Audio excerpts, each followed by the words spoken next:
Welcome back to the Election Whisperer. I'm so excited for week 3, episode 3. This is going to be a great episode. We have Ben Wikler coming on the show. Ben is the Democratic Party chair of Wisconsin.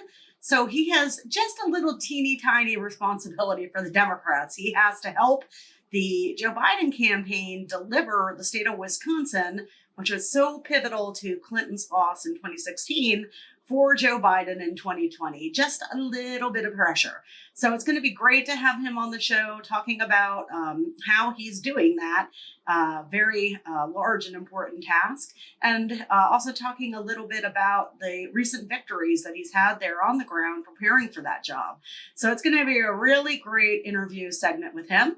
And to set that up, I'm going to be talking a little bit about the Midwest, because I think that there's this perception of the Midwest that's really white voter centric. And it's not that white voters aren't a really important part of the Midwest. They certainly are the vast majority of the electorate there. And, the movement of white voters were important to Trump's victory in 2016, but it's not the only story. When we talk about how that blue wall fell in 2016, and I document this in my book, which I really recommend you don't buy unless you have a lot of money. I don't make any royalties on the book, and it's expensive, frankly. It's an academic press, and it's a very expensive press. But I do talk about it a lot online, and you can probably get that information from my Twitter feed. And what I look at is, okay, we have the realignment that I talk about all the time in politics of white non-college educated voters moving to the right and white college educated voters moving to the left. And we saw that movement play out again in 2016. So when people look at Clinton's performance among white non-college educated voters, really what she did with them it's less of a product of her specifically and more of a product of Democratic politics, which is what this episode is going to be a little bit about. But when we talk about what happened there, so she underperformed, Democrats previous, but we're talking about another 10 years of de-alignment of those voters between really when Obama first ran in 2008 in the Midwest. And we're also talking about, though, a little bit of better performance, particularly for white college educated women, because we hear all the time about how white women voted for Trump, and they did. A majority of white women voted for Trump, but what gets lost in that number all the time is for me, was an astounding statistic. And it's actually one of the first things that, started me down the path of my theory. And that was seeing in the exit poll data that for the first time in the modern period, white college educated women broke, slight majority, but they broke in favor of Clinton. And that told me, okay, now when we get into these post-Trump elections, we're going to be seeing this gap widen. Number one, more in favor of Democrats. And two, we're going to see more and more white college educated women motivated to vote. Okay. So that's part of the story of Wisconsin. But we also have, pretty strong, African-American populations in all three of these Midwestern blue wall states, Pennsylvania, Michigan, and Wisconsin. And turnout, and really Ohio, right? We're not talking so much about Ohio because that's a state that Trump, I say honestly, carried. And what I don't mean like cheating honestly. I mean, like he carried a majority of the vote. He cracked 50%. Third-party defection didn't really play so much of a role there. He really robustly won both Iowa and Ohio. But in the blue wall states, third-party defection kept his vote win a plurality win. And it was less than 1% in all three of those states. And really, actually, almost all of the swing states, it was less than 1% and under 50%.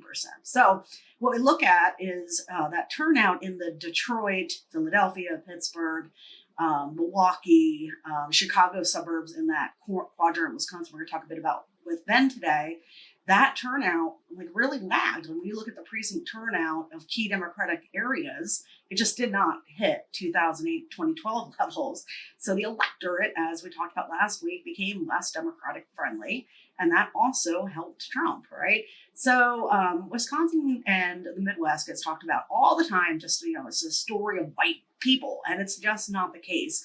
Biden's success or failure will hinge really heavily on the performance of the minority vote there. And that will hinge on Biden's efforts on GOTV targeting and messaging, and I argue, could be helped along by a representative vice presidential ticket, having descriptive representation on the ticket. So so it's going to be a great show to talk a little bit about getting into the mechanics of Wisconsin and what that electorate looks like.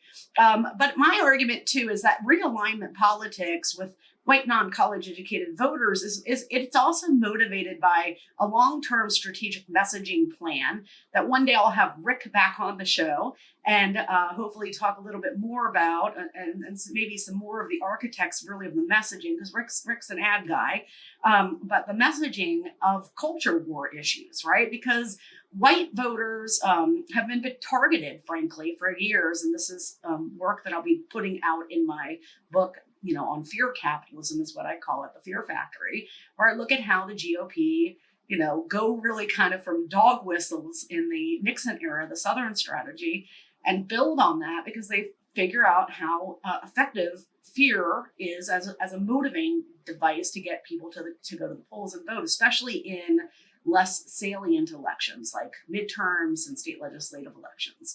So, kind of getting pounded away psychologically at cycle after cycle, decade after decade, has really increased the salience of non-economic issues amongst some voters. And on the other side, you have Democrats who have not kept an aggressive economic pushback message, right? And some of this stems from like a time period of the electorate when the electorate was really in flux. And when we look at the 1980s, 1990s, when the Democrats remade themselves, because we kind of think about the Republican Party and its turbulence now.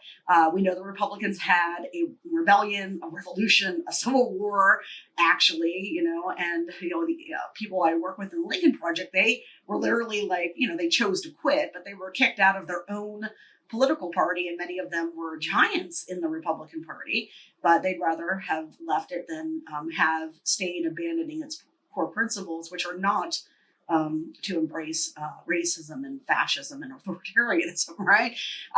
So they left. But when we talk about like the Republican Party's strife of today, in the 60s, the Democrats went through something very similar. We had a really weird alliance between Southern conservatives who were segregationists, right? They were out and out racist. And we had Northern liberals, and they had worked together since the time of the New Deal because it advantaged them to have a huge coalition. They allowed them to control Congress, frankly, from the 1930s, the time of the Great Depression, until the 1990s. And that alliance gave them a lot of power, but it began to fracture under the pressure of the civil rights movement, in the 1950s, really. And we start to see in the South, Southern Democrats, that alliance with Northern Democrats start to crack apart. And that sets into motion something you're well familiar with, which is that Southern realignment or the Dixiecrat Revolution stuff that people are kind of, I think, fairly familiar with that literature or that history. But what people forget is that, in that time period between where Democrats and Republicans are kind of moving, and it's not necessarily to like the same people. I mean, you do have people who literally change parties, right? But a lot of it's generational. Like, a kid that might have grown up in the South and been a Democrat becomes a Republican instead. So some of it is generational. Some of it is migration based, right? Air conditioning gets invented and suddenly the South is very attractive to live in. Florida, Georgia, that's why population is migrated so heavily to the South, because the South is cheaper and it's got air conditioning now and it's great, right? So with that comes that political diversity. So there's a lot of reasons why the South becomes diverse. And if I was a political scientist in the 70s, I would have been writing papers about how the South is going to have two-party competition, and it's going to be this wonderful two-party competition world. And then, by the 1990s, it's pretty clear that actually it's going to go completely back to the other side. But ideologically, it never changes. It's conservatism. It just goes from one party to the next, right? So the point is, like, Democratic messaging really takes its roots in this time period where the party loses a big chunk of its coalition. It's also pushed out into the weeds in terms of its foreign policy because it gets divided over Vietnam. And at that time period, like we're used to hearing the words neoconservatives and associating it with people like Bill Kristol and, the George Bush regime, the Iraq War. But at that time, like the neoconservative foreign policy hawks were in the Democratic Party. They were really housed very squarely there. I mean, that's, kind of the reason why the Vietnam War starts in the Democratic, presidency, not in the Republican presidency. And, the blowback to that is what causes that to change. And again, those war hawks migrate to a new political party as well. So like we really are, if we were us and it was the 1960s, we would be talking about Democrats in disarray, Democrats with a civil war, Democrats getting kicked out of their own party or leaving their own party in disgust as they embraced peacenik hippieism or whatever, right? So, the point of that is to understand like the messaging regime that we're kind of living under now takes its roots as you have this mixed up electorate where there really are a lot of voters that are ideologically heterogeneous. They might say, I'm a Democrat, but they looked at Ronald Reagan and they're like, oh man, I really like this guy, City on the Hill and, trickle down economics, this makes sense. And the tax regime that we lived under up until that Reagan presidency was very, very different. So he really brought in like radical economic programs that now are the status quo, but then were massive, massive structural changes to to people who are watching this, are like, yeah, they're damn right they were, they're horrible, right? But massive changes to the status quo, right? So, at that time, when Democrats were trying to re-identify themselves, you think about that Bill Clinton run in 1992, it's coming on the loss of shellackings in the 80s on the Electoral College. Like Democrats are doing okay in the Congress realm, and some of that still is like heritage voting in the South, where people have not yet identified the Democratic brand all the way down ballot. But at the federal level, at the national level, presidential ballot, the Democratic brand is just shit, right? They're just getting hammered in these maps. I think Reagan wins all but 2 states in 1984, or maybe it's 1 state. So it's really a shellacking. And so Clinton comes along to challenge George Bush in his, re-election, and he brands himself as a new Democrat, right? And the way that he does that is, and this is, again, I've got audience members, I can feel them, they're yelling at the YouTube screen now, is he adopts some of this Reaganomics language about deregulation and free trade, right? And the Bernie Sanders people but like the way he does that, because he is thinking, okay, I have to recapture some of these voters that the Republican regime has taken over, right? These Reagan Democrat type people, and it is white working class people. Now keep in mind, Clinton runs 2 white Southern gentlemen, and they do well. I mean, they do pick up, like if you look in my book, you'll see a little peak of white working class, recapture there. So, and so the Democrats decide, well, shit, that's how to do it, right? You pass free trade measures, NAFTA, you talk about deregulation. You talk in the language that Republicans talk in, because that's what white college-educated voters, who are the bulk of the electorate, the middle class, the suburban voters, that's what they want to hear. And it was, so when I say that, like, it's the economy, stupid, like that was correct at the time period for how to win a national election. And it may have stayed correct for a long time, like after maybe into the early 2000s. But because politics is in flux and you have these realignments rolling, moderate messaging and what is ideal now has changed, especially for Democrats. And right now you've got the Republican Party, who rolled into the mid-2000s as a fairly centrist coalition, has to take this huge rightward lurch. I mean, if you think about George W. Bush, he ran on comprehensive immigration reform with a pathway to citizenship. He basically splits the Latino vote because of his, appeal to Latino voters, governor of Texas. He also, by the way, is amenable. He doesn't run on it, but he's amenable to renewing the assault weapons ban, because the Republican ideology on guns at that point is it's pro-Second Amendment. Don't get me wrong, it's pro-Second Amendment, but it is nothing like let's make sure people who beat their wives get, can't have their guns taken away for a couple of weeks while we assess their mental state. All right. John McCain, for example, he had comprehensive immigration reform bill he writes in the Senate. As he gears up to run for president in 2008, he has to bail on his own bill and turn against his own piece of legislation because he knows he doesn't have a chance in hell by 2008 of becoming the Republican nominee embracing comprehensive immigration reform. So the lurch is very quick to the right. And then, of course, that continues through 2012 and 2016. And now what we really have, and we'll talk about Democratic, extremism in a minute, but what we really have had is a Republican Party that has just really lurched very, very quickly on climate, on economics, on culture issues, very hard to the right. Now, they weren't always out of step with gay marriage because the public was there, but now the public's way over here.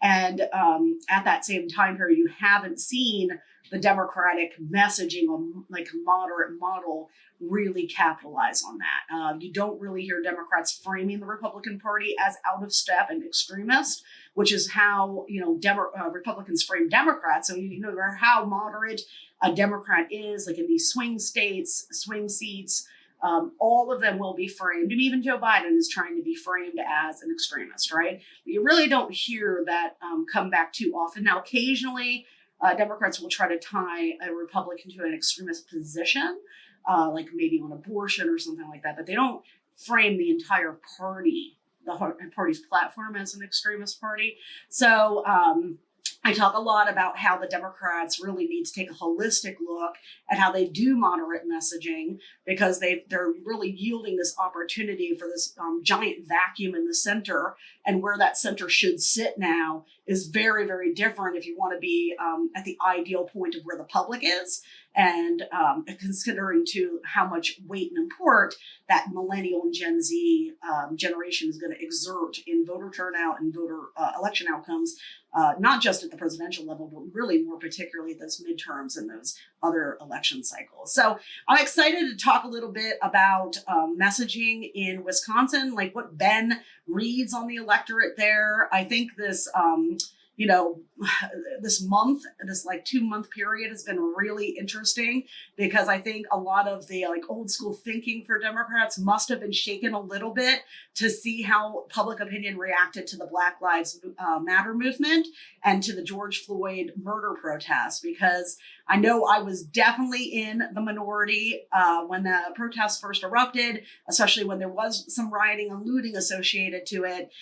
When I said, no, look, there's not going to be this backlash effect that you saw in the 60s. Two reasons primarily. I mean, and probably the most important is that hyperpolarization and partisanship really prevents that kind of reaction. And number two, though, being like white attitudes on racial politics have really liberalized since the 60s, especially amongst college-educated whites, and especially amongst the two youngest generations. And we can see this play out because millennials now, who are about 40 years old, are assuming positions of power in newsrooms, in higher education and classrooms, in government, in all kinds of different sectors. Corporate boardrooms, right? And you can see when they responded to the cry for someone to hear the pain of the watching George Floyd die in 9 excruciating minutes in that video, that reaction. The people who have power to decide, to make decisions, the way they responded was going to set some of that tone, and they responded in a way that was very affirming, I think, to the movement.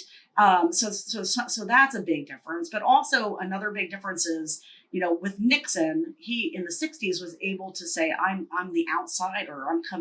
I will come in and fix the chaos. Trump, there is very few people that look at Trump and don't clearly see that he's the cause, not the solution of the chaos. So he was never positioned to benefit from chaos. People definitely see him as a source of the problem and not the solution. So I think that it must have shook a little bit, I hope, or maybe opened eyes a little bit to the possibilities that are sitting there before the Democrats on reframing the debate and maybe closing this gap a little bit, which I think is is a good way to stave off intra-party warfare between where moderates think they need to be to win elections, which is what motivates them. It's not corporatism or corruption or big business. It's about electoral viability and what they think they need to do to maintain it, and where the progressive movement, would like them to be. And, because Biden's lead only widened, of course, as that month of protest continued. So I'm excited, and we'll move on then after this break to talk to Ben. Welcome back to the Election Whisperer. I'm so excited about our episode 3 guest, Ben Wikler, who is the man of the hour. Everyone has been talking about Ben since he won the Wisconsin State Supreme Court race for the Democrats, right in the midst of a giant pandemic, after the Republican Party, both in Wisconsin and nationally, made it as hard as humanly possible, both for him and for the voters of Wisconsin to vote. So we're going to recount that. And Ben has the weight of the world for Democrats on his shoulders, because his job, of course, is to deliver Wisconsin for the Biden team in the fall and restore this big chunk of the Democrats' blue wall for the Democrats in this 2020 cycle. So that is an unenviable job. I'm excited to kind of hear Ben's inside info of how he's going to do that, what he's done already in terms of winning that state Supreme Court race and getting Wisconsin ready for the fall, and just talking a little bit about internal Democratic politics. You'll note last week we had Rick Wilson on, and I think there's been a lot of attention about Republican strategists, the Lincoln Project, getting a lot of attention about how to do politicking. And for all the heat that I give Democrats, the truth is there has been a lot of change coming to Democratic electioneering these last couple of years, and Ben is part of that change. So it's going to be a great conversation. Ben, welcome to the show. Thank you so much, Rachel. It's great to be here.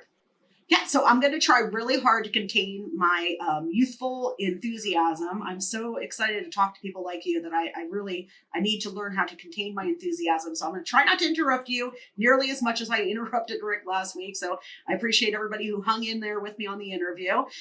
So Ben, I'd like to start off a little bit about hearing about you hitting the ground in Wisconsin.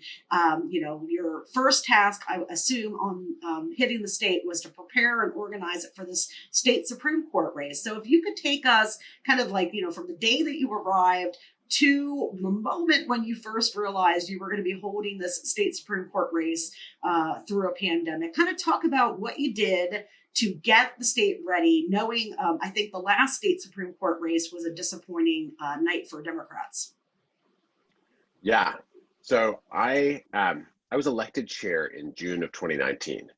And while I was running for chair that spring, I was traveling across the state and knocking on doors all over the state for our great Supreme Court candidate, supported by progressives, Lisa Neubauer, who was running against a guy named Brian Hagedorn, who had worked for Scott Walker and seemed so far to the right that he seemed potentially unelectable. And actually several of the in-state kind of special interest groups, PACs, et cetera, that normally support conservative Supreme Court justices had backed away from him, thinking that his race was lost. And then in the final 8 days of that race, or the final week, a moment when both his internal polling and our internal polling on the race suggested that he was 8 points behind. A national Republican dark money group, the Republican State Leadership Committee, came in, poured in $1.5 million, sent Republican turnout soaring by targeting Trump supporters who don't normally vote in spring elections. They jumped their turnout by 30%. And although Democrats, through a ton of organizing, had bumped our turnout up 7% from the previous year when we had won a landslide victory and we thought we were in strong shape, the huge surge in GOP turnout swamped ours, and Republicans won by 6,000 votes. So it was a devastating loss. It felt a little bit like 2016, where suddenly there was this kind of come from behind surge by a GOP electorate that didn't normally show up. And it was really brutal.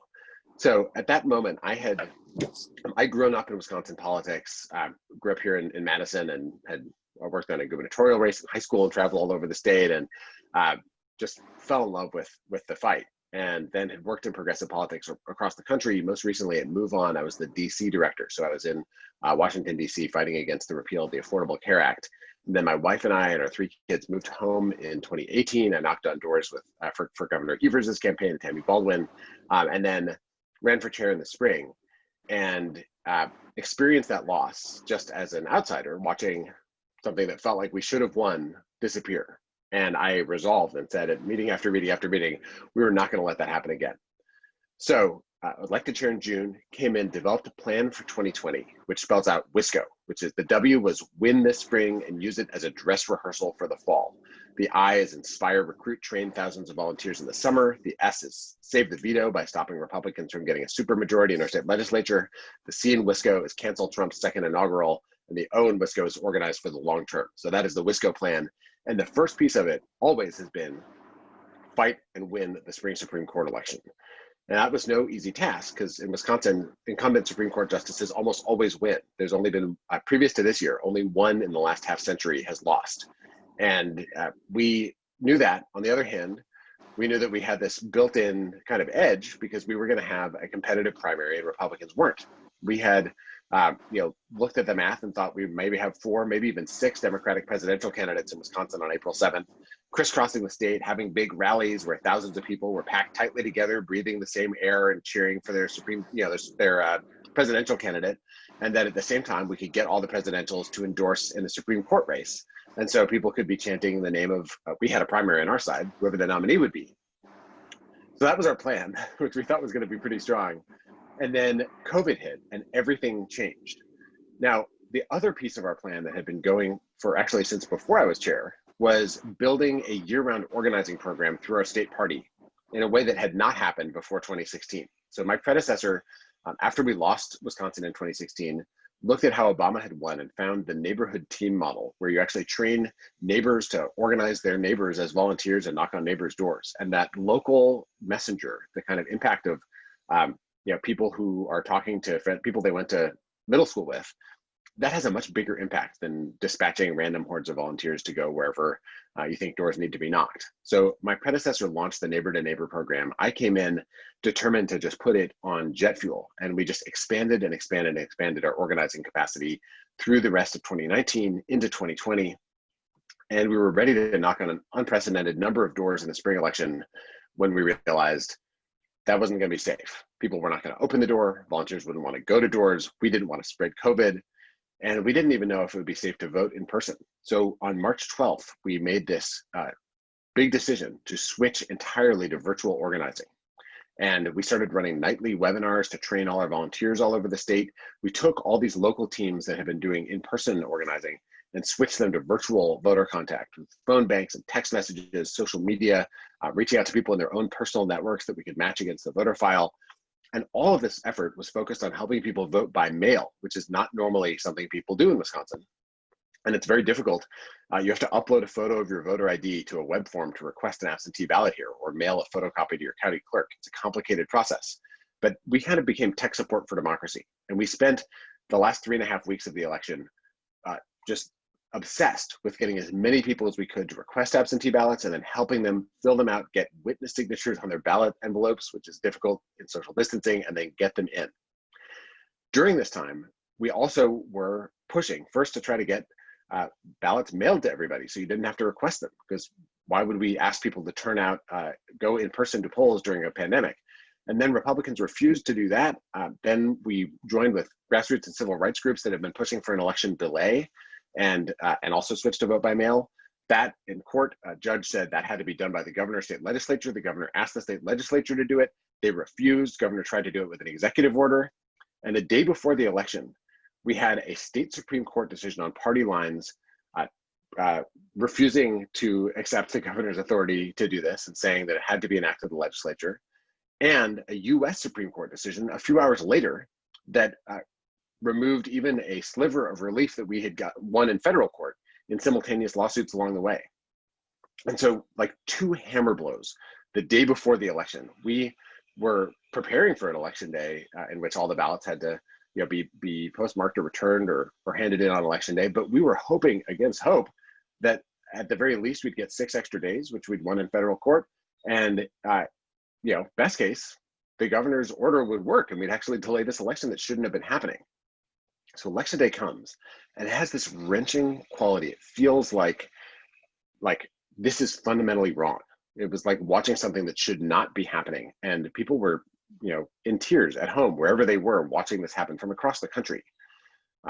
I By this point, if we didn't have a competitive primary, the primary was basically over. No presidential candidate had an event in Wisconsin, and our number one tactic, door knocking, had disappeared. So we were pouring ourselves into this experimental strategy of vote by mail. But I was working to tamper people's expectations because this was not the election that we had intended. And we knew it was going to be an uphill fight anyway. And Republicans were basically accusing the governor and us of trying to delay the election because the polling looked bad and because they thought we thought we were going to lose. The weird thing was the polling suggested it was pretty tight.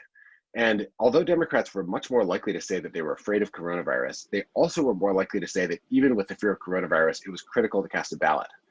And I didn't know how to interpret that signal, but that was the note of hope, that people were so determined.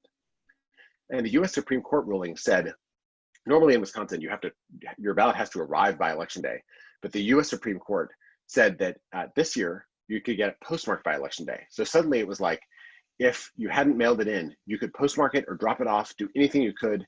We did a massive last day push to try to help people to do that. And then we had 6 days before the ballots were opened. And finally, and we saw during that time, the turnout was up in red areas as well as blue areas. And we didn't know what that was going to mean. Maybe this would be another 6,000 vote nail biter. And then finally on the 13th, they opened all the absentee ballots and we discovered that turnout was up in red areas because so many Democrats in those areas voted. We won, we shrank the margins in the reddest parts. We flipped a ton of counties that had gone red in the 2019 Supreme Court race, and we blew the roof out with turnout in Milwaukee and Madison and Democratic areas across the state. We won a 10-point margin of victory, and a later analysis found that among ballots cast by mail, we had a 10-point larger margin than ballots cast in person.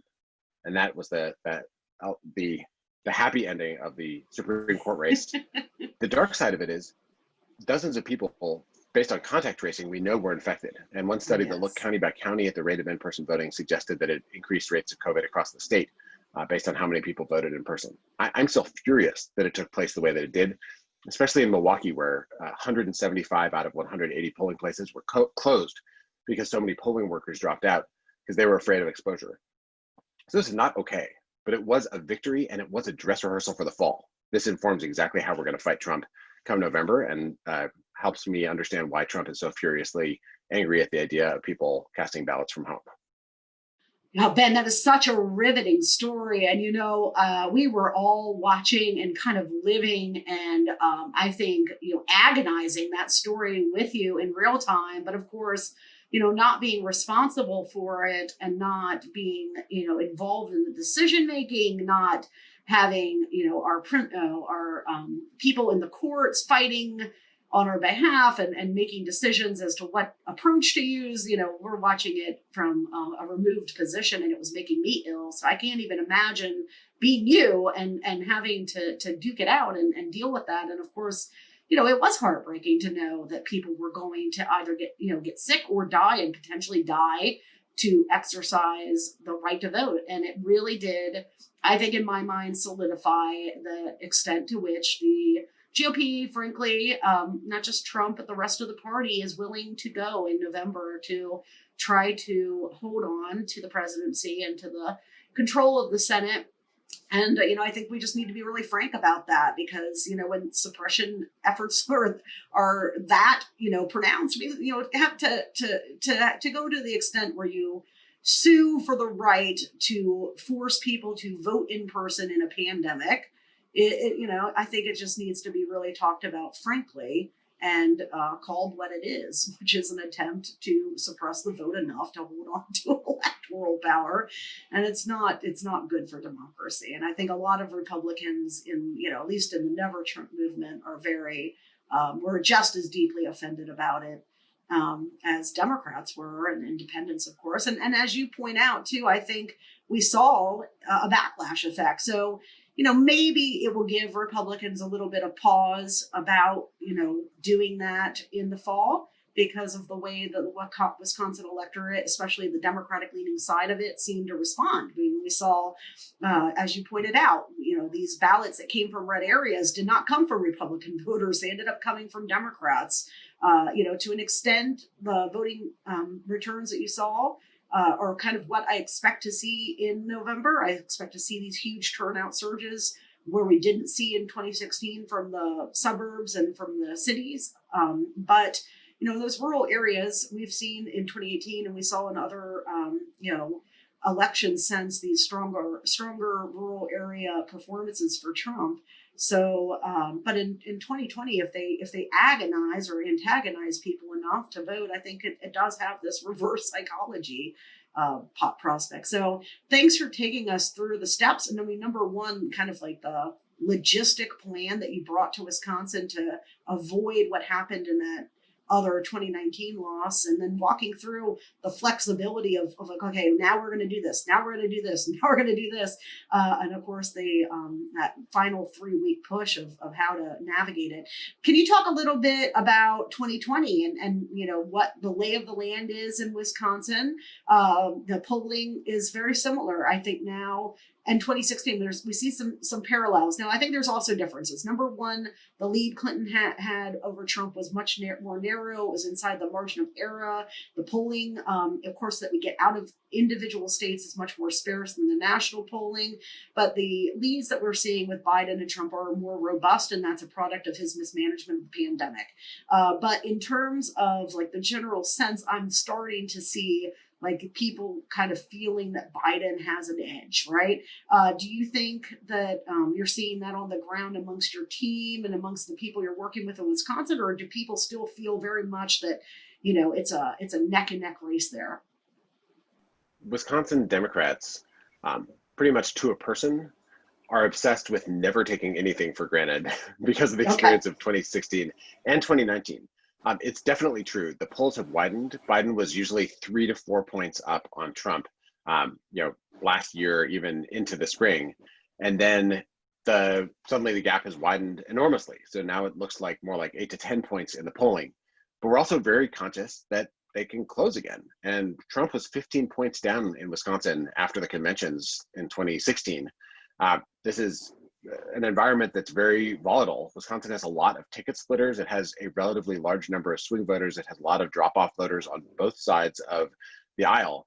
And so we really have to fight for every vote in every region. And I think that the two things that I find most hopeful about this cycle, polling aside, are first, that right now, compared to 2016, there's just an enormous level of unity and focus and determination. In 2016, Bernie won 71 out of 72 counties and was almost there in the 72nd county in Milwaukee. And there were a lot of tough feelings after the primary. And that played out in our DNC delegation that summer. That played out through the fall. And we had third-party voters, actually 2 third-party candidates in Wisconsin got more than Trump's margin of victory in our state, both the Green and Libertarian Party. There was a lot of discontent and anger. And when I was running for chair in 2019, those feelings were still playing out. I don't feel that the same way now. There's a real sense that people are coming together and want to elect Joe Biden president and stop Trump. And Bernie himself is pouring himself into that. Obviously, there's always some folks who want to burn it all down, so to speak, or just don't see voting as a kind of consequentialist act in the same way, where you just focus on the results of it. But overwhelmingly, people have come together. So that is the first real source of strength in this election. And the second thing is that in 2016, the Clinton campaign essentially started from scratch in August, building the campaign apparatus here. And that, they did a ton of work fast, and I'm grateful to everyone who poured themselves into it. But it was not a national battleground on the Clinton map, and the funding was not at the level that it should have been, and it started pretty late. And I think all those things are really different now. We've been able to build a pretty tremendous campaign operation going back 3 years. Our senior organizing team has been on the ground for like 3.5 years continuously in Wisconsin. And we now have hundreds of neighborhood teams that a couple weekends ago, we had a weekend of action and had made hundreds of thousands of phone calls to voters in June. And that's not something that happened even remotely in 2016. And the same story is actually true in Michigan and Florida, in key battleground states. State parties in partnership with the DNC have been building a campaign apparatus for whoever would become the nominee. And it's a little bit like what the RNC did in Florida and other states in 2016. We've created something that the Biden campaign can now integrate with and have boots on the ground already rather than starting fresh. Yeah, that sounds to me like a really huge organizational advantage, right? And it's something that too provides a sense of centralization insofar as like the DNC is providing kind of hey, all of these states are going to have some. You think that neighbor to neighbor model, in other words, is that neighbor to neighbor model that you implemented for the Wisconsin State Supreme Court race something that is also being branched out in these other swing states? Different states have different organizing models in terms of how they're, whether it's staff that calls volunteers directly to sign them up for shifts, or staff, in our case, that recruits neighborhood team leaders to actually do the outreach to volunteers and build the operation. So much of our effort is focused on building teams that can run direct voter contact programs themselves, because those scale especially rapidly in the final phases of the campaign. But the uniting factor is just having people that are trained, that know their turf, and are doing the work and have been doing it for months, instead of pulling out old lists of volunteers and calling a million wrong numbers in order to sign one person up for a voter contact shift, which was so much of the 2016 experience. It's just worlds apart. And we now have an in-state team from the Biden campaign. Our state director was the political director for Tammy Baldwin's landslide win. Her senior advisor is Tammy Baldwin's campaign manager. Another senior advisor who works for Gwen Moore knows Milwaukee just incredibly intimately. The deputy state director was my political director, who's moving over. And it's a team that really understands the state and also understands the existing infrastructure, the relationships, where there's strength, where there's extra juice that's needed. And that is all just so different from trying to figure it all out without local visibility from a faraway headquarters. I think we really have an opportunity to build on work that's already been done now. And we're in constant communication and full integration with the Biden for President campaign and with our state party, which is exactly what we need. Now, if somebody who is watching this interview wanted to support your efforts in Wisconsin, is there a way that they would be able to do that? What a lovely question. So if you go to wisdems.org/donate, you can chip in, especially we appreciate monthly donations. If you go to wisdems.org/volunteer, you can sign up and get pulled into doing direct voter contact shifts from wherever you are. Because everything's virtual now, we actually have virtual neighborhood teams around the country, and folks are calling in and texting in and adding their support from all over the place. So wisdems.org/volunteer, wisdems.org/donate. We're very grateful for the help. That's great. Yeah, I think we're probably going to want to check in with you and some other swing state chiefs as we head into that fall and things start to grow intense down there, or up there, I guess, from my perspective. Absolutely. So happy to talk to you, and I'm really grateful for your analysis and helping push Dems to figure this stuff out. Because as excited as I am about everything we've been able to build here in Wisconsin and what I'm seeing in other states, we need to win this decisively to put it outside of the margin of fraud accusations and chicanery and dirty tricks and October surprises. And I like what I see in the polls, but again, take nothing for granted. Take no voter for granted. Don't assume that you can write anyone off. This is going to be a giant fight, and the stakes could not possibly be higher. So I appreciate everyone who's been in the fight and everyone new to the fight, and the fact that we're coming together to do this. And we appreciate getting taken into Wisconsin. It's just such an important element of the Democrats' blue wall, a critical swing state that we hear a lot about. It's nice to be able to hear it from a campaign operative perspective, given, this is the Democratic Party's perspective. So we're getting that, from a Democratic Party perspective. But it's really cool to hear, how does somebody tasked with winning a state, organizing a state for a candidate and winning it, in a competitive presidential election, really where the eyes of the country is going to be on, your state, and it's such a critical outcome. And I think of the three Midwestern states, by the way, Ben, just to put more pressure on you, it's Wisconsin to me, in my model too, that is a little bit harder to, win back from Trump than the other two, Michigan and Pennsylvania. So, it's just such an exciting state to watch. And of course, the pandemic is just, really adding an element to it. So I think you've shown just how brilliant a mind you are. I hope the Democratic Party is paying attention to it. Oh, we're in constant contact with our colleagues around the country, the DNC, and now with the Biden team. So Great. I think we're all learning from each other, and that's great. It's Yep. new territory. Oh yes, no, definitely, and yeah, it's exciting to see the innovations that are coming on board. So thanks for being on the show. Thanks so much.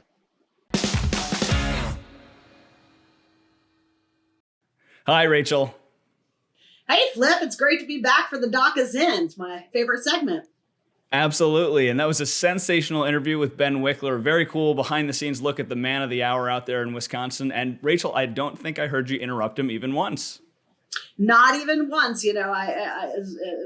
Despite my reputation, I actually am really good at responding to criticism.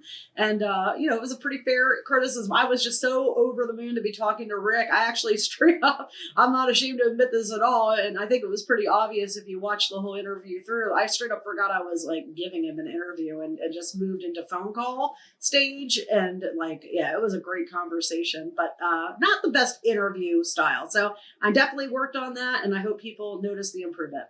Now, before we get to your viewer questions, let's start with Rachel's question. This week, we debuted Rachel Bitecofer's Question of the Week, which is posted on electionwhisperer.com. And the winner each week, the first to answer that question correctly, gets free swag from the Election Whisperer merchandise store, which is now available at electionwhisperer.com. And we have stickers, phone cases, mugs, you name it. And if you don't see something that you just can't live without, please let us know and maybe we can add it. Anyway, Rachel, this week, the question was, like now, in July 1988, polls had Republican presidential candidate George H.W. Bush at a big deficit, as much as 17 points. Lee Atwater, the GOP architect behind Nixon's Southern strategy, was brought in to devise a plan to turn things around. What plan did Atwater come up with, and what was it dubbed? Now, the most frequent answer we got to this, in fact, it accounted for about half of the submissions, was the ad campaign focusing on Willie Horton. This was a convicted murderer who had gotten a weekend pass. In fact, the ad was called Weekend Passes from Governor Dukakis, and went on to commit violent crimes while out of prison. And we're going to take a look at that ad right now to refresh everyone's memory of what was sort of a hallmark, not only of that 1988 campaign, but in the annals of negative campaigning generally. So let's take a look. Bush and Dukakis on crime. Bush supports the death penalty for first-degree murderers. Dukakis not only opposes the death penalty, he allowed first-degree murderers to have weekend passes from prison. One was Willie Horton, who murdered a boy in a robbery, stabbing him 19 times. Despite a life sentence, Horton received 10 weekend passes from prison. Horton fled, kidnapped a young couple, stabbing the man and repeatedly raping his girlfriend. Weekend prison passes. Dukakis on crime. Now, actually, you couldn't really see because the print was pretty small there at the end and it's a bit of a grainy, dated video, but it actually says that this ad was run by a PAC, not by the Bush Quayle campaign itself. So I have a feeling that Willie Horton might not actually be what you were looking for. So tell us, Rachel, what is the right answer to the question of the week? Yeah, Flip, I'm sad to say that's not the answer, though the Willie Horton ad, of course, is very prominent and very famous element of that campaign season. So I'm not surprised people kind of pounced on that. And, I was shooting for something that wasn't Googleable because I know how smart my audience is. It's the smartest audience in politics. And I was thinking, well, I got to have something that they can't just jump on Google and have 2 minutes in. So I went for something more wonky and obscure, and that was the Boston Harbor campaign, which was the campaign strategy that Baker and Atwater and the Bush campaign team came up with. And the reason I did that is because it was the strategy initially was to compare Dukakis and Bush on national issues. And, this was classic Republican politics. Like, no, this is the wrong strategy. Let's take Dukakis's record as governor of Massachusetts and just ram it into the mud as a referendum campaign and just drag down his own approval ratings. I mean, it's, 1980s and they're still running the same playbook to great efficacy. And Democrats still don't quite get that referendum playbook as well.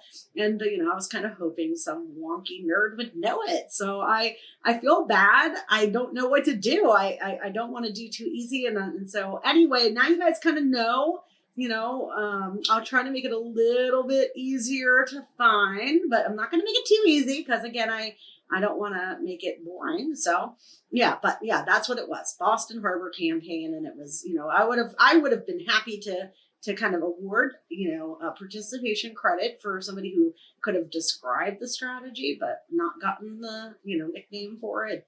But it's definitely not the Willie Horton campaign, but that is a good second place one.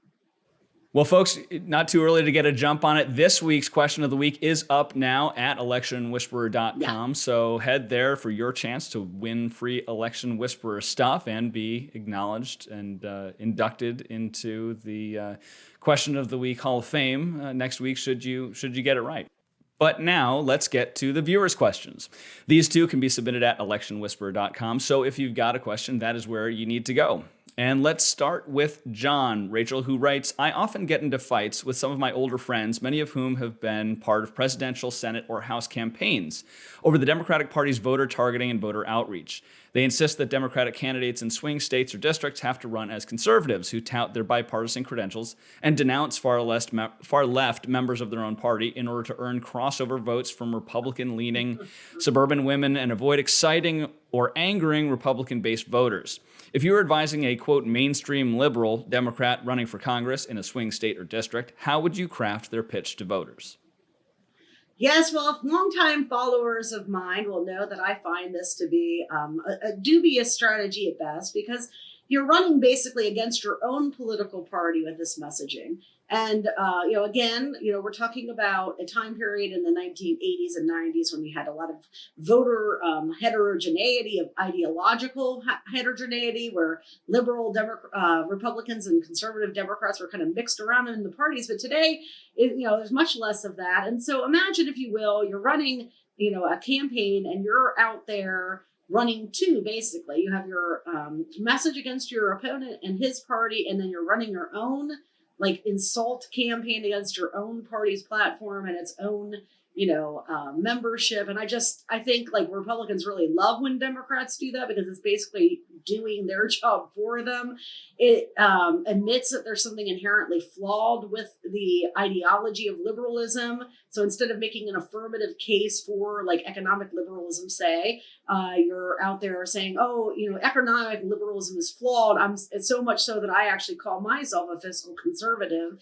And, maybe back in the 80s and 90s, it was one thing, but after 30 years of failed economic deliverance for those economic ideologies, it seems to me like it would be an easier sell to go out there and make a case for economic liberalism and point. I mean, really, the way you do that is you point to the failures of economic conservatism, which are at this point legion, right? So, I certainly think that is one element of it. And, I think another thing that really draws a contrast or puts that strategy, I think, in a clear light of not making sense, is to think about how Republicans campaign. Do you, again, in the distribution of these swing states, swing districts, the party distribution is usually with Republicans being the smallest percent of the electorate, and maybe Democrats will be the second, and independents will be the most, or maybe Democrats will be the most, independents will be the second plurality, right? But it's never Republicans that are the biggest group. And yet, so you would think if anybody had to go out there and get the other party's voters to vote for them, it would be Republicans out there trying to say, hey, I'm not a regular Republican. I'm more like you guys, the Democrats. Come over and cross over and vote for me. Yet Republicans never run that strategy. Why? Number one, because they understand that in terms of partisan voting, It's very hard to get somebody to cross over from their own political party and vote for the other, especially now. And, that the real meat and potatoes of an election is going to lie in that base turnout percentile and in those pure independents. And so I think, you never hear a Republican on the stump talking about how he's actually an economic liberal, right?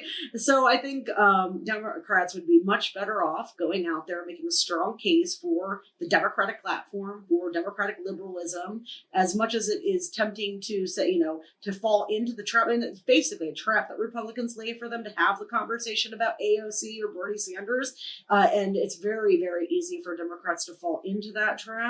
All you're basically doing once you've done that is shifted the conversation onto the ground that Republicans want the conversation to be on, which is on Democratic extremism and not Republican extremism. So again, I just strongly urge moderate candidates to reassess how they're doing moderate messaging and really do it from a place of strength and not from weakness.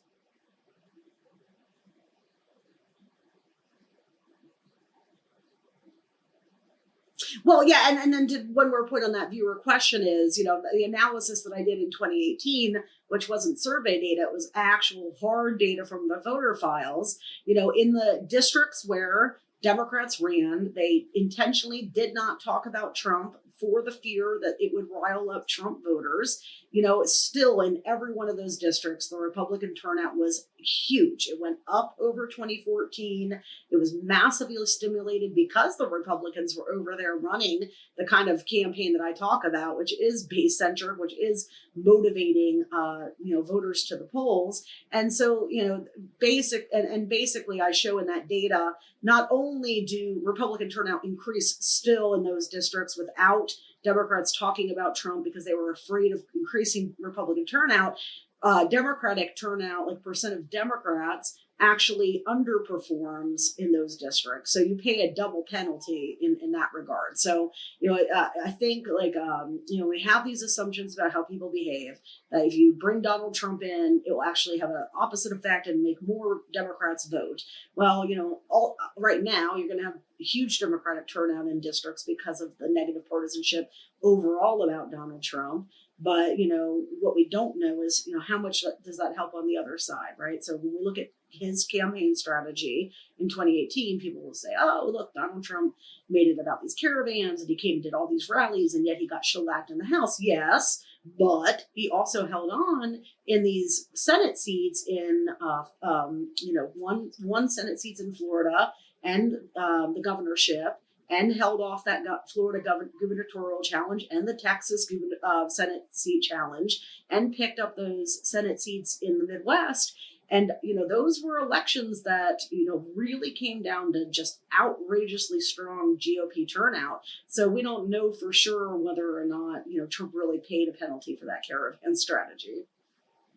Well, this next question comes from a viewer named Jeff, and I think Jeff may have caught last week's episode with Rick Wilson, because he writes, the GOP has long used fear-based messaging to motivate voters, and now Dems are being led the same way, even if it is GOP marketing folks against Trump. Once both sides are only motivated by fear and neither moves to make reality-based members of the electorate, what then? Yeah, and this is definitely a question that hits close to home, because my own research, the book that I've had in progress for a long time, the work has been derailed a bit by, the Trump stuff and my election forecasting stuff, which has kind of put it on the back burner. But it's a book called The Fear Factory, and it looks at what I call fear capitalism. And that's partly entertainment, so partisan news, people like Rush Limbaugh, and people on the left too, but also particularly the campaign industry, and how low voter civic knowledge and just voter psychology, how humans behave, both in regular human behavior and also particularly in the civic arena. It can and was manipulated by campaigns, particularly on the GOP side.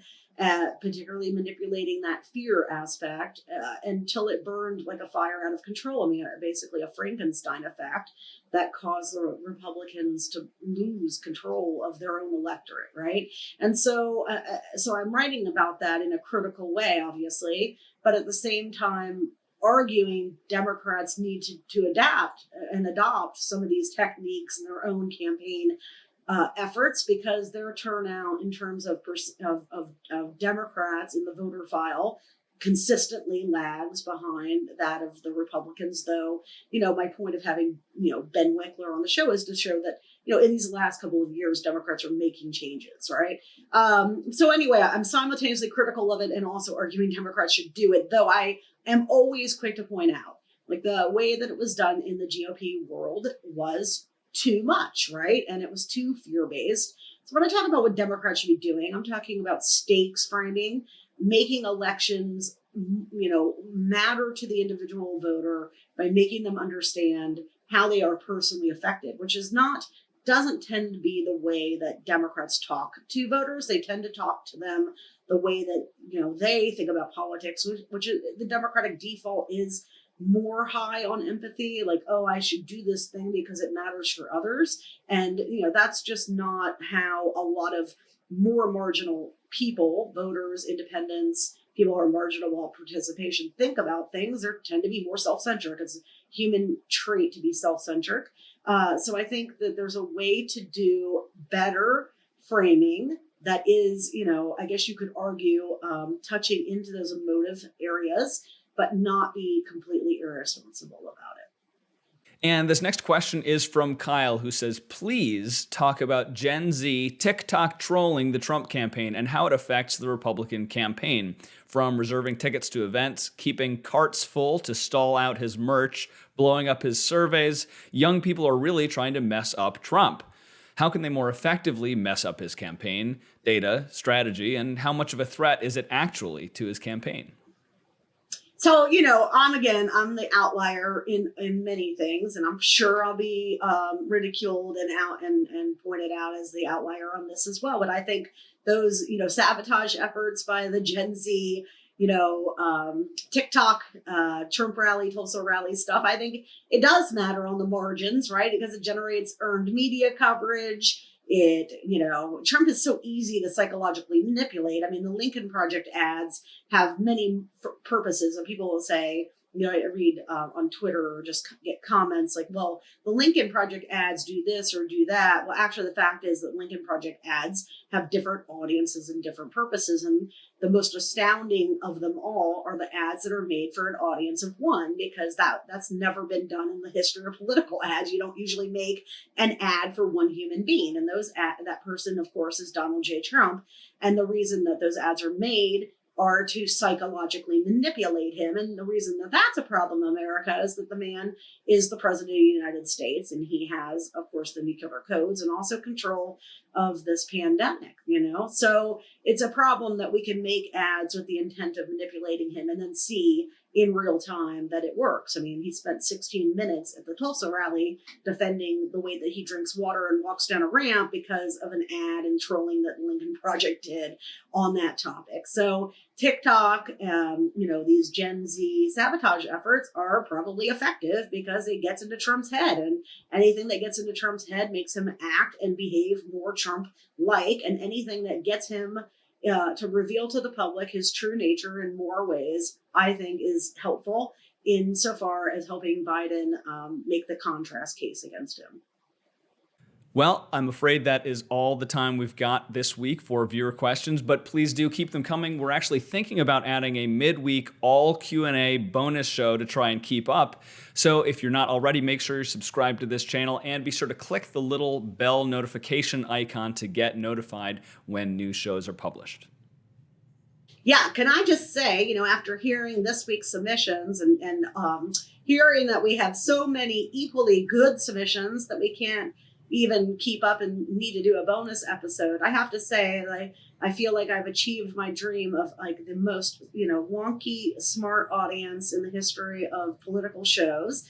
And I feel like I'm actually living the dream of having a Harvard caliber student, caliber type of audience. So it's really exciting to get these questions. I hope that they keep rolling in and making my brain work like this. That's it. Episode 3 is in the bag. And I cannot thank Ben Wikler enough for coming on and telling us how the Midwest was won in that state Supreme Court race, walking us through that turbulent year that he has spent, and kind of prepping us on what the Democrats' plan is to win Wisconsin in 2020. Great episode talking about my rant and raves about Democrats and their moderate messaging. And I'm really sorry about the trivia question. I hope this week will work out better, and I'm excited to see what you guys submit. I urge everyone watching this video, please go onto the website, submit, do the question, and also submit some questions for the show. I'm excited about doing a special Q&A only extra bonus episode. And I want to plug next week's episode, which is going to be a really cool episode. We're going to be talking with Jessica Post. She's in charge of the Democratic Legislative Campaign, which is a arm of the DNC, which focuses on specifically Democratic legislative campaigns. Now, that is state legislative races. Now, if you don't know a lot about the state legislature in your state, I urge you to look it up, because if you're living in Iowa, North Carolina, Texas especially, this year is a hot year for state legislative elections. And of course, I'm coming from Virginia. When I moved here in Virginia, not only did the GOP have a pretty big lead in the House of Representatives delegation, but they had a big lock on the General Assembly. They had something like 30 seats in the House of Delegates and a few seat majority in the state Senate.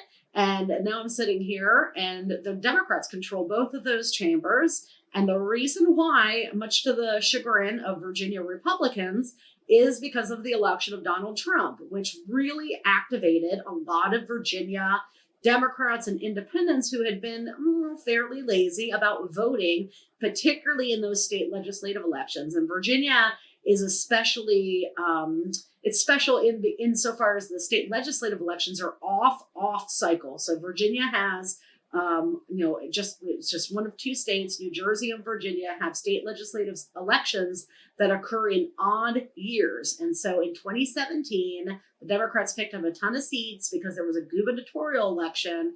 And that was the first time that voters could express anger at the election of Donald Trump. It's also the roots of my entire forecasting model and theory, and where it was basically born from. And then again in 2019, when there was no gubernatorial race and just these state legislative elections, Democrats picked up the rest of the seats that they needed to take control. And now Democrats are trying to do what they did to Virginia in a few other states, and I think probably most notably North Carolina and Texas, where they are just at that cusp of possibly flipping control of at least one of the chambers in those states. So it's going to be a really great episode. Jessica's going to take us into their plan of what they're going to do to try to pull that off. So tune in, and I'll see you guys next week for that.